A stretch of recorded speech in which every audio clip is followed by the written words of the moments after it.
Hello, ഇന്നത്തെ കഥയിലേക്ക് എല്ലാവർക്കും സ്വാഗതം. ചാനൽ ആദ്യമായിട്ട് കാണുന്നവരാണെങ്കിൽ ഒന്ന് സബ്സ്ക്രൈബ് ചെയ്തിട്ട് ലൈക്ക് ചെയ്യണേ. അങ്ങനെ മേഘ മനീഷിനോട് തട്ടിക്കയറുകയാണ്. എൻ്റെ പേഴ്സണൽ കാര്യത്തിൽ ഇതുപോലെ ഇടപെടുകയാണെങ്കിൽ നിന്നെ ഞാൻ ഈ ഓഫീസിൽ നിന്നും പറഞ്ഞു വിടും. അപ്പോൾ മേഘയുടെ പരിഭ്രമം കണ്ടപ്പോൾ തന്നെ മനീഷ് തിരിച്ചു ചോദിക്കുന്നുണ്ട്, നിൻ്റെ ഈ പരിഭ്രമം കാണുമ്പോൾ നീ എന്തൊക്കെയോ എന്നിൽ നിന്ന് മറച്ചു വെക്കുന്നതായിട്ട് എനിക്ക് തോന്നുന്നുണ്ട്. സത്യത്തിൽ നീ നിൻ്റെ ഹസ്ബൻഡിനൊപ്പമാണോ കഴിയുന്നത്, അതോ ഹസ്ബൻഡിനൊപ്പമാണെന്ന് എന്നോട് കള്ളം പറഞ്ഞതാണോ? അത് കേട്ടതും മേഘ വല്ലാതെ പരിഭ്രമിച്ച് പേടിയോടെ നിൽക്കുകയാണ്. എന്തൊക്കെയാണോ താൻ മനീഷിൽ നിന്ന് മറച്ചു വെക്കുന്നത് അതൊക്കെ മനീഷ് കണ്ടുപിടിച്ചു എന്നുള്ളത് മേഘയ്ക്ക് മനസ്സിലാവുന്നുണ്ടായിരുന്നു. അപ്പോഴാണ് പ്രതീക്ഷിക്കാതെ സിദ്ധാർത്ഥ് അങ്ങോട്ടേക്ക് കയറി വന്നത്. സിദ്ധാർത്ഥിനെ കൂടി കണ്ടതോടെ മേഘ പിന്നെ നല്ല പേടിയോടെയായി. പെട്ടെന്ന് മനീഷിനെ ക്യാബിനിൽ കണ്ട സമയത്ത് സിദ്ധാർത്ഥ് ചോദിക്കുന്നുണ്ട്, ഹലോ മനീഷ്, ഇതെന്താ രാവിലെ തന്നെ ക്യാബിനിലേക്ക്? അപ്പോൾ മനീഷ് സിദ്ധാർത്ഥിനോട് പറയാണ്, ഒന്നുമില്ല സർ, ഒരു ഡൗട്ട് ക്ലിയർ ചെയ്യാനുണ്ടായിരുന്നു, അതുകൊണ്ട് വന്നതാ. Okay okay, carry on. Siddharth പോയിട്ട് അവൻ്റെ ചെയറിലിരിക്കുകയാണ്. അപ്പോൾ മേഘ പറയുന്നുണ്ട്, നിങ്ങൾ പൊയ്ക്കോളൂ മനീഷ്. മനീഷ് തിരിഞ്ഞു നടക്കുമ്പോൾ മേഘ വീണ്ടും വിളിക്കുകയാണ്, മനീഷ് ഒരു മിനിറ്റ്. മനീഷ് തിരിഞ്ഞ് മേഘയെ നോക്കിയ സമയത്ത് അവൾ പറയുന്നുണ്ട്, നിങ്ങളുടെ കയ്യിലുള്ള പഴയ ഡാറ്റാസൊക്കെ നിങ്ങൾ ഡിലീറ്റ് ചെയ്തോളൂ. അതുണ്ടായാൽ ആവശ്യമില്ലാത്ത കൺഫ്യൂഷൻ ഉണ്ടായിക്കൊണ്ടിരിക്കും. സിദ്ധാർത്ഥിന് മനസ്സിലാവാതിരിക്കാൻ വേണ്ടി കോഡ് ഭാഷ എന്ന രീതിയിലാണ് മേഘ സംസാരിച്ചത്. സിദ്ധാർത്ഥാണെങ്കിൽ അവളെ നോക്കുന്നുണ്ടായിരുന്നു, ഇവളെന്തൊക്കെയാണ് സംസാരിക്കുന്നത് എന്ന് വിചാരിച്ചിട്ട്. പക്ഷെ അവനൊന്നും ചോദിക്കുന്നില്ല. അപ്പോൾ മേഘ മനീഷിനോട് ചോദിക്കുന്നുണ്ട്, ഞാൻ പറഞ്ഞത് എന്താണെന്ന് നിങ്ങൾക്ക് മനസ്സിലായല്ലോ? മനീഷും പറയാണ്, തീർച്ചയായിട്ടും മനസ്സിലായി മാഡം. വളരെ നന്നായി മനസ്സിലായി. മനീഷും ഒരർത്ഥം വെച്ച രീതിയിലാണ് സംസാരിക്കുന്നത്. എന്നിട്ട് അവൻ അവിടെ നിന്ന് ഇറങ്ങിപ്പോവാണ്. മേഘ വല്ലാതെ പരിഭ്രമിച്ചിട്ട് സിദ്ധാർത്ഥിനെ നോക്കുന്നുണ്ടായിരുന്നു. പക്ഷേ സിദ്ധാർത്ഥ ആ സമയത്ത് അവളെ ശ്രദ്ധിക്കുന്നുണ്ടായിരുന്നില്ല. എങ്കിലും സിദ്ധുവിൻ്റെ മനസ്സിലും നല്ലൊരു സംശയം ഉണ്ടായിരുന്നു. മേഘ വല്ലാതെ പരിഭ്രമിച്ചിട്ടാണ് നിൽക്കുന്നത്. കാരണം സിദ്ധാർത്ഥ തൻ്റെ കള്ളത്തരങ്ങളൊക്കെ പിടിക്കപ്പെടുമോ എന്നുള്ളൊരു ഭയം അവൾക്ക് ഉണ്ടായിരുന്നു. അതേസമയം മലറിൻ്റെ സ്കൂളിലാണെങ്കിലും മലരും കുട്ടികളും ഒക്കെ കൂടെ ഭക്ഷണം കഴിക്കുന്ന ടൈമാണ്, ലഞ്ച് ബ്രേക്കാണ്. ആ സമയത്ത് പ്രിയ മലറിനോട് പറയുന്നുണ്ട്, മലർ, ഞാൻ ഭക്ഷണം കഴിച്ചു കഴിഞ്ഞു, ഞാൻ പോയിട്ട് അവിടുന്ന് കളിക്കട്ടെ, നീ മുഴുവൻ ഭക്ഷണം കഴിച്ചിട്ട് വാ. ശരി, മലരും പറയാണ്. അപ്പോൾ പ്രിയ വേഗം അവിടുന്ന് പോകുന്നുണ്ട്. ആ സമയത്താണ് മഹേഷ് അങ്ങോട്ടേക്ക് വന്നിട്ടുണ്ടായിരുന്നത്. മഹേഷ് നോക്കുമ്പോൾ മലർ അവിടെ ഇരുന്നിട്ട് കുട്ടികളുടെ കൂടെ ഭക്ഷണം കഴിക്കുകയാണ്. ഇതൊരു നല്ല സമയമാണെന്ന് മഹേഷിന് തോന്നുന്നുണ്ട്. ഇപ്പോൾ മലറിൻ്റെ അടുത്ത് പോയി പതിയെ സംസാരിക്കാം. എന്തായാലും എന്നോട് അവൾക്ക് അത്ര ദേഷ്യമൊന്നുമില്ല. ഇന്നലെ കൊടുത്ത ചോക്ലേറ്റ് അവൾ ആഗ്രഹത്തോടെ വാങ്ങിയല്ലോ. അപ്പോൾ അവൾക്ക് എന്നോട് സ്നേഹമൊക്കെ ഉണ്ട്, അതല്ലേ അതിൻ്റെ അർത്ഥം? മഹേഷ് ഇങ്ങനെ ചിന്തിക്കുകയാണ്. എങ്ങനെയെങ്കിലും ഇവളെ പതിയെ പതിയെ എൻ്റെ വഴിക്ക് കൊണ്ടുവരണം. ചന്ദ്രിക താമസിക്കുന്ന ആ കുടുംബത്തിന് നല്ലൊരു തിരിച്ചടി കൊടുക്കണം. മഹേഷ് പുതിയൊരു പ്ലാൻ തന്നെ തയ്യാറാക്കുകയായിരുന്നു. ഇതൊന്നും അറിയാതെ മലർ അവിടെ ഇരുന്ന് ഭക്ഷണം കഴിക്കുകയാണ്. മഹേഷ് വാത്സല്യത്തോടെ എന്ന പോലെ മലറിൻ്റെ അടുത്ത് പോയിട്ട് ഇരുന്നിട്ട് തലയിലൊക്കെ കൈവച്ചിട്ട് പറയുന്നുണ്ട്, മോളെ ഫുഡ് കഴിക്കുക, കഴിച്ചോ. മലര് വീണ്ടും ഭക്ഷണം കഴിക്കുകയാണ്. അപ്പോൾ സ്നേഹത്തോടെ എന്ന പോലെ മഹേഷ് ചോദിക്കുന്നുണ്ട്, മോളെ അച്ഛൻ മോൾക്ക് വാരിത്തരട്ടെ? അപ്പം തന്നെ മലരതിനെ ഒഴിവാക്കുകയാണ്. വേണ്ട, അത് വേണ്ട, ഞാൻ കഴിച്ചോളാം. ശരി, മഹേഷും പറയാണ്. മലര് വീണ്ടും ഭക്ഷണം കഴിക്കുമ്പോഴേക്കും മഹേഷ് അടുത്തൊരു തീരുമാനം എടുക്കുന്നുണ്ട്. മോളെ, മോൾക്കൊരു കാര്യം അറിയോ? അച്ഛൻ രാവിലെ മുതൽ ഒന്നും കഴിച്ചിട്ടില്ല. അത് കേട്ടതും ദയയോടുകൂടി മലര് മഹേഷിനെ നോക്കുകയാണ്. അപ്പോൾ മഹേഷ് വയ്യാത്തതുപോലെയാണ് സംസാരിക്കുന്നത്. വല്ലാതെ തല കറങ്ങുന്നുണ്ട്, എനിക്കെന്തോ ക്ഷീണമൊക്കെ ആവുന്നത് പോലെ തോന്നുന്നു, വല്ലാതെ വിശക്കുന്നുമുണ്ട്. മോളെനിക്ക് കുറച്ച് ആഹാരം തരുമോ? അത് കേട്ടതും മലര് കുറച്ചു നേരം മഹേഷിനെ തന്നെ നോക്കി നിൽക്കുകയാണ്. അപ്പോൾ മഹേഷ് ചോദിക്കുന്നുണ്ട്, എന്താ മോൾ ഇങ്ങനെ നോക്കി നിൽക്കുന്നത്? ഈ അച്ഛൻ ആഹാരം തരാനൊന്നും ആരുമില്ലല്ലോ. മഹേഷിൻ്റെ ആ ഒരു സംസാരം കൂടെ കേട്ടപ്പോൾ മലറിന് അവനോട് വല്ലാത്തൊരു ദയ തോന്നുകയാണ്. അതുകൊണ്ട് തന്നെ മലര് വേഗം കുറച്ച് ചോറെടുത്തിട്ട് മഹേഷിൻ്റെ കയ്യിലേക്ക് കൊടുക്കുകയാണ്. ഇതാ. മഹേഷ് ആണെങ്കിൽ അത് നല്ല സ്നേഹത്തോടെ വാങ്ങിക്കുന്നുമുണ്ട്. തൻ്റെ പദ്ധതി വിജയിച്ചു എന്നുള്ളത് മഹേഷിന് മനസ്സിലാവുകയാണ്. എന്തൊക്കെയോ അവനൊരു വല്ലാത്തൊരു സന്തോഷവും ഒരു എന്താ പറയുക സമാധാനമൊക്കെ തോന്നുന്നുണ്ടായിരുന്നു. അവൻ മലര് തന്ന ചോറിലേക്ക് തന്നെ നോക്കിയിരിക്കുകയാണ്. അപ്പോൾ മലര് പറയുന്നുണ്ട്, വിശക്കുന്നു എന്നല്ലേ പറഞ്ഞത്, വേഗം നോക്കി നിൽക്കാതെ കഴിക്കാൻ നോക്ക്. മഹേഷ് വേഗം അത് വായിലേക്ക് ഇടുകയാണ്. അവന് വല്ലാത്തൊരു സന്തോഷം തോന്നിയിട്ടുണ്ടായിരുന്നു. അതിനുശേഷം അവൻ മലറിനോട് പറയുന്നുണ്ട്, മോളെ ഭക്ഷണം സൂപ്പറായിട്ടുണ്ട്. മലരാണെങ്കിൽ അച്ഛനെ തന്നെ നോക്കിയിരിക്കുകയാണ്. അപ്പോൾ മഹേഷ് അവളോട് പറയുന്നുണ്ട്, മാത്രമല്ല മോള് തന്നതുകൊണ്ട് അച്ഛൻ്റെ വയറ് മാത്രമല്ല മനസ്സും നിറഞ്ഞു. അതിന് തിരിച്ച് മറുപടിയൊന്നും പറയുന്നില്ലെങ്കിലും മഹേഷിന് അവൾ സ്നേഹത്തോടെ തന്നെയാണ് നോക്കിയിരിക്കുന്നത്. അതിനുശേഷം വീണ്ടും കുറച്ച് കയ്യിൽ ചോറെടുത്തിട്ട് മഹേഷിൻ്റെ കയ്യിലേക്ക് കൊടുക്കുകയാണ്. മഹേഷ് വീണ്ടും ആ ചോറ് വായിലിട്ടതിന് ശേഷം മലരിനെ നോക്കുന്നുണ്ട്. മലരൊന്നും സംസാരിക്കുന്നില്ലെങ്കിലും അവൾക്ക് അവനോടൊരു ദയയും സ്നേഹമൊക്കെ ഉണ്ടെന്നുള്ളത് മഹേഷിന് മനസ്സിലാവുകയാണ്. അപ്പം മഹേഷ് മനസ്സിൽ വിചാരിക്കുന്നുണ്ട്, ഇത് കലക്കി. എന്തായാലും സ്നേഹം കൊണ്ട് ഇവളെ എൻ്റെ വശത്താക്കുക എന്നുള്ളത് കുറച്ച് ബുദ്ധിമുട്ടുള്ള കാര്യമാണ്.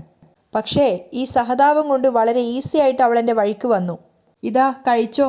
മലര് വീണ്ടും ചോറ് കൊടുത്ത സമയത്ത് അതുകൂടെ വാങ്ങി കഴിച്ചിട്ട് മഹേഷ് പറയുന്നുണ്ട്, മോളെ അച്ഛന് മതി, ഇനി മോള് കഴിച്ചോ. അപ്പോൾ മലർ അവനോട് പറയുന്നുണ്ട്, എനിക്ക് മതി, നിങ്ങൾ കഴിച്ചോ. രാവിലെ മുതൽ ഒന്നും കഴിച്ചില്ലെന്നല്ലേ പറഞ്ഞേ? കഴിച്ചില്ലെങ്കിൽ എന്തു പറ്റും? തലചുറ്റി വീണു പോവും. ഇതാ കഴിച്ചോ എന്ന് പറഞ്ഞിട്ട് തൻ്റെ കയ്യിലിരുന്ന ലഞ്ച് ബോക്സ് മഹേഷിന് നേരെ നീട്ടുകയാണ്. ആ സമയത്ത് മഹേഷ് പുഞ്ചിരിച്ചുകൊണ്ട് അവളെ നോക്കിയിട്ട് ആ ലഞ്ച് ബോക്സ് വാങ്ങിയിട്ട് ഭക്ഷണം കഴിക്കുകയാണ്. മലരാണെങ്കിൽ അച്ഛനെ തന്നെ നോക്കിയിരിക്കുന്നുണ്ടായിരുന്നു, അവൻ ആർത്തിയോടുകൂടി ആ ഭക്ഷണം കഴിക്കുന്നത് കാണാൻ വേണ്ടി. മഹേഷ് ആണെങ്കിൽ മലരിൻ്റെ സിമ്പതി കിട്ടേണ്ടത് കൊണ്ട് തന്നെ അതിൽ നിന്ന് ചോറെടുത്ത് കഴിച്ചിട്ടുണ്ടായിരുന്നു.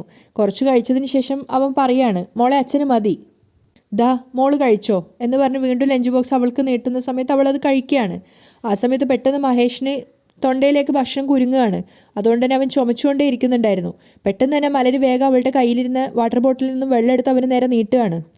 ദാ കുടിക്ക്, ദാ. മലര് പറഞ്ഞത് കേട്ടതും മഹേഷ് അവളെ നോക്കുകയാണ്. പെട്ടെന്ന് അവന് വല്ലാത്തൊരു എന്താ പറയുക, യഥാർത്ഥത്തിലുള്ളൊരു സ്നേഹം തോന്നുകയാണ് തൻ്റെ മകളുടെ അടുത്ത്. അവൻ്റെ കണ്ണ് നിറഞ്ഞിട്ടുണ്ടായിരുന്നു. മലര് വാത്സല്യത്തോടെ തന്നെ നോക്കുന്നത് കണ്ടപ്പോൾ അവനും അവളോട് വല്ലാത്തൊരു വാത്സല്യം തോന്നുകയാണ്. അവൻ മനസ്സിൽ ചിന്തിക്കുന്നുണ്ട്, ശരിക്കും ഇവൾ സ്നേഹമുള്ളവളാ. ഈ സ്നേഹം വച്ച് ചന്ദ്രികയിൽ നിന്നും നിന്നെ ഞാൻ പിരിക്കും, നോക്കിക്കോ, മഹേഷ് മനസ്സിൽ ചിന്തിക്കുകയാണ്. അതിനുശേഷം മലറിൻ്റെ കയ്യിൽ നിന്നും വാട്ടർ ബോട്ടിൽ വാങ്ങിച്ചിട്ട് മഹേഷ് വേഗം വെള്ളം കുടിക്കുകയാണ്. എന്നിട്ട് മലറിനോട് അത് തിരിച്ചു കൊടുത്തതിന് ശേഷം പറയുന്നുണ്ട്, ശരി മോള് കഴിച്ചോ, അച്ഛൻ പോയിട്ട് വരാം.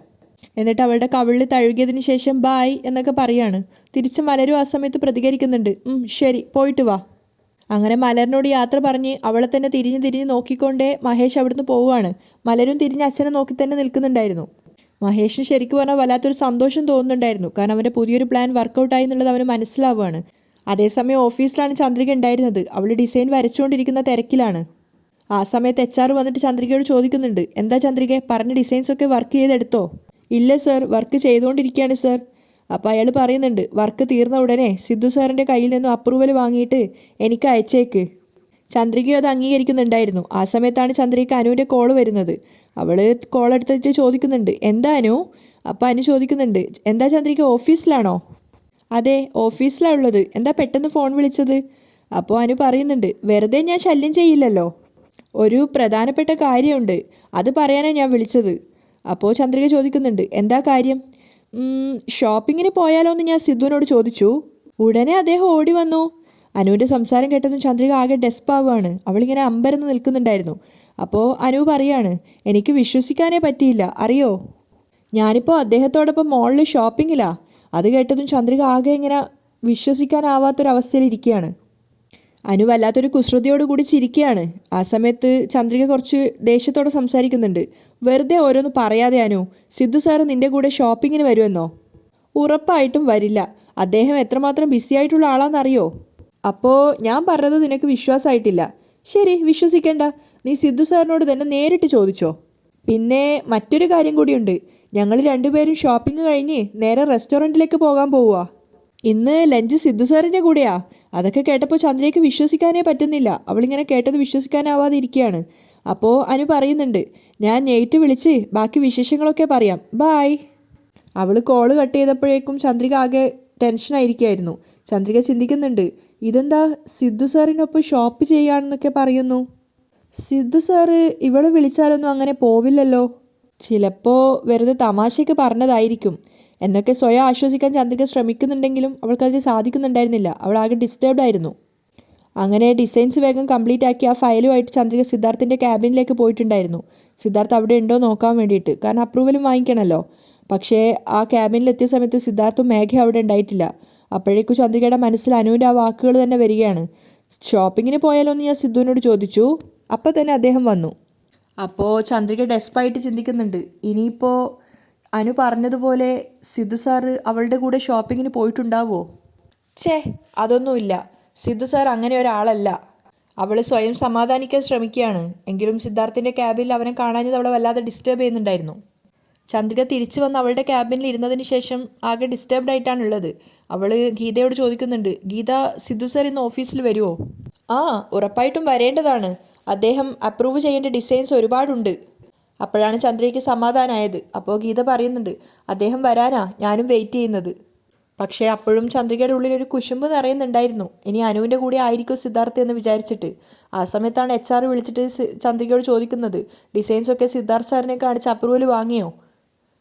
അതിന് സിദ്ധാർത്ഥ് സാർ ഇതുവരെ ഓഫീസിൽ വന്നിട്ടില്ല സർ. അവൾ തിരിച്ചു പറയാണ്. അപ്പോൾ അയാൾ പറയുന്നുണ്ട്, അല്ല ചന്ദ്രികയെ, ക്ലയൻസ് ഇങ്ങനെ എന്നെ വിളിച്ചുകൊണ്ടേ ഇരിക്കുകയാണ്, അതാണ് ഞാൻ വീണ്ടും വിളിച്ചത്. സിദ്ധാർത്ഥ് സാർ വന്ന ഉടനെ അപ്രൂവൽ വാങ്ങിയിട്ട് സാറിനെ കൊണ്ടുവന്ന് കാണിക്കാം. ഓക്കെ ചന്ദ്രിക. അയാൾ കോള് കട്ട് ചെയ്യാണ്. കോള് കട്ട് ചെയ്തെങ്കിലും ചന്ദ്രിക ആകെ ഡിസ്റ്റർബ്ഡ് ആയിട്ടാണ് ഇരിക്കുന്നത്. അവൾ ചിന്തിക്കുന്നുണ്ട്, ഇത്രയും ലേറ്റായിട്ടൊന്നും സിദ്ധാർത്ഥ് സാർ ഓഫീസിൽ വരാറില്ലല്ലോ, ഇപ്പം എവിടെയാണ് ഉള്ളതെന്ന് ഒന്ന് ഫോൺ ചെയ്ത് ചോദിക്കാം. അങ്ങനെ ചന്ദ്രിക സിദ്ധാർത്ഥിൻ്റെ ഫോണിലേക്ക് വിളിച്ച സമയത്ത് നോട്ട് റീച്ചബിൾ ആണ്. ചന്ദ്രികയ്ക്കൊന്നും മനസ്സിലാവുന്നില്ല, ഇതെന്താ നോട്ട് റീച്ചബിൾ എന്ന് പറയുന്നത്. അങ്ങനെ കോള് കട്ടാക്കിയതിന് ശേഷം അവൾ ഗീതയോട് ചോദിക്കുന്നുണ്ട്, ഈ ഫോണിൽ കൂടെ നോട്ട് റീച്ചബിൾ എന്ന് പറഞ്ഞാൽ എന്താ അർത്ഥം എന്ന്. ആ സമയത്ത് ഗീത പറഞ്ഞു കൊടുക്കുകയാണ്, റേഞ്ചില്ലാത്ത സ്ഥലത്താണ് ഉണ്ടാവുക. അപ്പോഴേക്കും ചന്ദ്രിക വീണ്ടും ആകെ ടെൻഷനാവുകയാണ്. അവൾ ചിന്തിക്കുന്നുണ്ട്, സിഗ്നൽ ഇല്ലാത്ത സ്ഥലമോ, ഒരുപക്ഷേ സിദ്ധാർത്ഥ് സാർ അനുവിൻ്റെ കൂടെ ഷോപ്പിങ്ങിന് പോയിട്ടുണ്ടാവുമോ? ഛേ, അങ്ങനെയൊന്നും ഉണ്ടാവില്ല. ചന്ദ്രിക സ്വയം സമാധാനിക്കാൻ ശ്രമിക്കുകയാണ്. പിന്നെയും സമയം ഒരുപാട് മുന്നോട്ടേക്ക് പോയി. അപ്പോൾ ചന്ദ്രിക വീണ്ടും വിചാരിക്കുന്നുണ്ട്, ഇതിനു മുൻപ് സിദ്ധാർത്ഥ് സാർ വരേണ്ടതാണല്ലോ, പോയി നോക്കാം. അങ്ങനെ വീണ്ടും ഫയൽ എടുത്തിട്ട് സിദ്ധാർത്ഥിൻ്റെ ക്യാബിനിലേക്ക് പോവാണ്. പക്ഷെ അപ്പോഴും സിദ്ധാർത്ഥ് ക്യാബിനിൽ ഉണ്ടായിരുന്നില്ല. പക്ഷെ അപ്പോഴേക്കും മേഘ അവിടെ ഉണ്ടായിരുന്നു. ചന്ദ്രിക ആകെ ഡിസ്റ്റർബ്ഡ് ആയിട്ട് സിദ്ധാർത്ഥിൻ്റെ സീറ്റിലേക്ക് തന്നെ നോക്കി നിൽക്കുകയാണ്. അപ്പോൾ മേഘ അവളെ വിളിക്കുന്നുണ്ട്, ചന്ദ്രികയെ. അപ്പോഴാണ് ചന്ദ്രിക ശരിക്കും ഉണർന്നത്, കാരണം അവൾ വേറൊരു ലോകത്തായിരുന്നു. അപ്പോൾ മേഘ ചോദിക്കുകയാണ്, എന്താ ചന്ദ്രികയെ, എന്താ കാര്യം? ഡിസൈൻസ് എല്ലാം അപ്രൂവൽ വാങ്ങിക്കണം, അതിനുവേണ്ടി സിദ്ധാർത്ഥ് സാറിനെ കാണാൻ വന്നതാ. ഓ അങ്ങനെയാണോ? അപ്പോൾ ചന്ദ്രിക ചോദിക്കുന്നുണ്ട്, സിദ്ധു സാറ് ഓഫീസിലേക്ക് വരുമോ മേഘ? സിദ്ധു ഇതിനോടകം ഓഫീസിൽ വരേണ്ടതാ, പക്ഷേ ഇതുവരെ വന്നില്ലല്ലോ. സിദ്ധു സാറ് വേറെ എവിടെയെങ്കിലും പോകുമെന്ന് പറഞ്ഞിരുന്നോ? ചന്ദ്രിക ആകെ ഡിസ്റ്റർബ്ഡ് ആയിട്ടാണ് ചോദിക്കുന്നത്. അപ്പോൾ മേഘ പറയുന്നുണ്ട്, അങ്ങനെയൊന്നും പറഞ്ഞിട്ടില്ല. നിൽക്ക്, ഞാനൊന്ന് സിദ്ധുവിനെ വിളിച്ചു നോക്കട്ടെ എന്ന് പറഞ്ഞ് മേഘ അവനെ വിളിക്കുന്ന സമയത്ത് അവൻ്റെ ഫോൺ സ്വിച്ച് ഓഫ് ആണ്. അപ്പോൾ അവൾ ചന്ദ്രികയോട് പറയാണ്, സിദ്ധുവിൻ്റെ ഫോൺ സ്വിച്ച് ഓഫ് ആണല്ലോ, സ്വിച്ച് ഓഫ് ചെയ്തിട്ട് അവൻ എന്ത് ചെയ്യാണെന്ന് അറിയില്ലല്ലോ. അതുകൂടെ കേട്ട സമയത്ത് ചന്ദ്രിക ആകെ ടെൻഷൻ ആവുന്നുണ്ട്. മാത്രമല്ല അത് അവൾ മേഘ അറിയാതിരിക്കാൻ വേണ്ടിയിട്ട് മേഘയോട് പറയുന്നുണ്ട്, ശരി മേഘ, ഞാൻ പിന്നെ വരാം. എന്നിട്ട് വീണ്ടും പോയി തൻ്റെ ചെയറിലിരിക്കുകയാണ്. ചന്ദ്രികയ്ക്ക് വല്ലാതെ ദേഷ്യം വരുന്നുണ്ടായിരുന്നു. അവൾ സീറ്റിലിരുന്നതിന് ശേഷം വിചാരിക്കുന്നുണ്ട്, ഒന്നുകൂടെ അനുവിനെ വിളിച്ച് ചോദിച്ചു നോക്കാം. അങ്ങനെ അനുവിനെ വിളിക്കുന്ന സമയത്ത് അവളുടെ നമ്പർ സ്വിച്ച് ഓഫ് ആണ്. അപ്പോഴേക്കും ചന്ദ്രികയ്ക്ക് ആകെ പേടിയാവുകയാണ്. അവൾ ചിന്തിക്കുന്നുണ്ട്, ഇതെന്താ രണ്ടുപേരുടെയും നമ്പർ സ്വിച്ച് ഓഫ് എന്ന് പറയുന്നേ? ഒരുപക്ഷേ ശരിക്കും രണ്ടുപേരും കൂടെ ഷോപ്പിങ്ങിന് പോയോ? അനു പറഞ്ഞതൊന്നും സത്യമായിരിക്കില്ല. ചന്ദ്രിക ആകെ ഇങ്ങനെ ചിന്തിച്ചുകൊണ്ടിരിക്കുകയാണ്. ഓഫീസ് ടൈം കഴിഞ്ഞുകൊണ്ടേ ഇരിക്കുകയാണ്. ചന്ദ്രികയാണെങ്കിൽ സിദ്ധാർത്ഥിനെ അനുവിനെ മാറി മാറി വിളിച്ചുകൊണ്ടിരിക്കുന്നുണ്ട്. പക്ഷേ രണ്ടുപേരുടെയും നമ്പർ സ്വിച്ച് ഓഫ് ആണ്. ഗീത നോക്കുന്ന സമയത്ത് ചന്ദ്രിക ആകെ ഡിസ്റ്റർബ്ഡ് ആണെന്ന് നമുക്ക് മനസ്സിലായി. അതുകൊണ്ട് തന്നെ ഗീത ചോദിക്കുന്നുണ്ട്, എന്താ ചന്ദ്രികയെ, ആകെ ടെൻഷനിലാണല്ലോ. അപ്പോൾ ചന്ദ്രിക പറയാണ്, ഡിസൈൻസിന് അപ്രൂവൽ വാങ്ങിക്കണം, സിദ്ധു സാറിൻ്റെ നമ്പറിൽ വിളിച്ചിട്ടാണെങ്കിൽ സ്വിച്ച് ഓഫ് എന്ന് പറയുക. അപ്പോൾ ഗീത പറയുന്നുണ്ട്, ഇന്നിനി സാർ ഓഫീസിൽ വരുമെന്ന് തോന്നുന്നില്ല, നാളെ അപ്രൂവൽ വാങ്ങാം, വാ വീട്ടിലേക്ക് പോവാം. നീ പൊയ്ക്കോ ഗീത, ഞാൻ കുറച്ചു നേരം കൂടി വെയിറ്റ് ചെയ്തിട്ട് പിന്നീട് പോവാം. ചന്ദ്രിക പറഞ്ഞപ്പോൾ ഗീത പറയുന്നുണ്ട്, ശരി എങ്കിൽ ഞാൻ ഇറങ്ങുകയാണേ, ബായ്. അങ്ങനെ എല്ലാവരും പോയി അവസാനം ചന്ദ്രിക മാത്രമായി ക്യാബിനിൽ ബാക്കി. അവസാനം സമയം ഒരുപാട് നോക്കി 4:30 മണിയായെന്ന് കണ്ടപ്പോൾ ചന്ദ്രികയും ടെൻഷനോടുകൂടി തന്നെ പോകാൻ വേണ്ടി റെഡിയാവുകയാണ്. അവൾ ഫോണൊക്കെ ബാഗിൽ എടുത്തു വെച്ചിട്ട് എഴുന്നേറ്റപ്പോഴാണ് സിദ്ധാർത്ഥ് അങ്ങോട്ടേക്ക് വരുന്നത്. അപ്പോൾ സിദ്ധു അവളെ കണ്ടപ്പോൾ ചോദിക്കുന്നുണ്ട്, എന്താ ചന്ദ്രികയെ, വീട്ടിലേക്ക് പോവുകയാണോ? അതെ സർ. ഓക്കെ, സിദ്ധാർത്ഥ് പറയാണ്. അപ്പോൾ ചന്ദ്രിക ആകെ ടെൻഷനോടുകൂടി ചോദിക്കുന്നത് കൊണ്ട് തെറ്റിദ്ധരിക്കരുത്. രാവിലെ സർ എങ്ങോട്ടാണ് പോയത്? അപ്പോൾ സിദ്ധാർത്ഥ് ഒരു കള്ളച്ചിരിയോടെ പറയുന്നുണ്ട്, അത് അനു നിന്നോടൊന്നും പറഞ്ഞില്ലേ? അത് കേട്ടത് ചന്ദ്രിക ഞെട്ടിത്തരിച്ച് നിൽക്കുകയാണ്. അപ്പോൾ സിദ്ധാർത്ഥ് ഒരു കള്ളച്ചിരിയോടെ പറയുന്നുണ്ട്, ഷോപ്പിങ്ങിന് പോകണമെന്ന് അനു കുറച്ച് ദിവസമായി പറയുന്നു. അത് കേട്ടപ്പോൾ ചന്ദ്രികയ്ക്ക് ദേഷ്യം വരികയായിരുന്നു. അവളുടെ ബാഗൊക്കെ ഇങ്ങനെ ദേഷ്യത്തോടെ ദേഹത്ത് വെച്ചതാ. അപ്പോൾ അത് എൻജോയ് ചെയ്തുകൊണ്ട് സിദ്ധാർത്ഥ് പറയുന്നുണ്ട്, അതുകൊണ്ട് ഞാൻ അവളെയും കൂട്ടി ഇന്നൊന്ന് ഷോപ്പിങ്ങിന് പോയി. ചന്ദ്രികയുടെ മുഖത്ത് വന്ന ആ ഒരു ദേഷ്യം ആസ്വദിച്ചുകൊണ്ടാണ് സിദ്ധാർത്ഥ് പറയുന്നത്. തിരിച്ചൊന്നും പറയുന്നില്ലെങ്കിലും ചന്ദ്രിക നല്ല ദേഷ്യത്തിലാണെന്ന് അവളുടെ മുഖം കണ്ടാൽ തന്നെ അറിയാം. അവിടെയാണ് ഇന്നത്തെ എപ്പിസോഡ് വൈൻഡപ്പ് ചെയ്യുന്നത്.